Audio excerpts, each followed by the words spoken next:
ജീവിതത്തിലെ പ്രശ്നമാണ്. ഇപ്പോൾ എല്ലാ ദിവസവും പ്രശ്നമാണ്. പ്രശ്നം തീർക്കാനുള്ള ഒരു സാഗയാണ് ജീവിതം എന്നാണ് സ്റ്റോയിക്ക് പറയണത്. നമ്മൾ പ്രോബ്ലത്തിന് അപ്രോച്ച് ചെയ്തേ പറ്റൂ, ഫേസ് ചെയ്തേ പറ്റൂ. അതിനെ പെർസീവ് ചെയ്യുന്ന രീതി മാറ്റിയാൽ മതി. ഇപ്പോൾ റോക്കി ഫില്ലർ പ്രശ്നത്തിനെ ഓപ്പർച്യൂണിറ്റി ആക്കി മാറ്റി. നമ്മൾ ആ ഒരു പെർസീവ് ചെയ്യുന്ന രീതിയിൽ മാറ്റേണ്ടത്. പ്രോബ്ലത്തിനെ കാണുന്നത് എങ്ങനെയാണ്, ഇപ്പം നമ്മൾ കാണുന്നത് എങ്ങനെയാണ്, അതിന് ചുറ്റും കഥ നമ്മൾ മെനയണത് എങ്ങനെയാണെന്നുള്ളത്.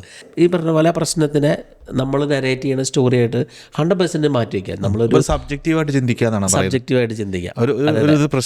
പ്രശ്നമാണ്, അല്ല, ലിവ് ഇൻ ദ മൊമെന്റ് എന്ന് പറയുന്നത്. ഇപ്പോൾ നമുക്കൊരു വലിയൊരു ഇഷ്യൂലാണെങ്കിൽ നമുക്ക് അതിനെ എങ്ങനെ കടന്നു പോകാൻ എന്നുള്ള പ്രാക്ടിക്കൽ സ്റ്റെപ്പുകൾ നോക്കുക.